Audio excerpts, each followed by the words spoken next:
Does this sound familiar? You call your team together for the daily safety meeting, and you're met with blank stares, half-hearted nods, and silence. You know it's important, but to them, it's just another boring box to check.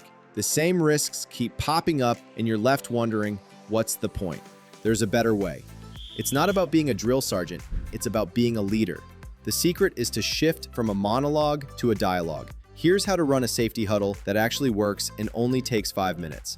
Don't just list rules. Start with a relatable, real-world scenario. Ask, what's the riskiest thing you've seen this week, and how can we prevent it today? This immediately gets them thinking and talking. Ditch the long-winded speech. Grab an actual piece of equipment, a diagram, or a simple checklist. Show them exactly what you're talking about. This makes the information stick. Instead of just saying, be safe, end with a single, clear action. Ask, what's one thing we'll all do today to protect each other? This builds a sense of team ownership and accountability. These 3 simple shifts can transform your safety culture. We've put all of these strategies and more into our new guide, the 5-Minute Safety Huddle Kit. It's a quick, practical tool to help you run meetings that actually work. Stop chasing incidents, start building habits.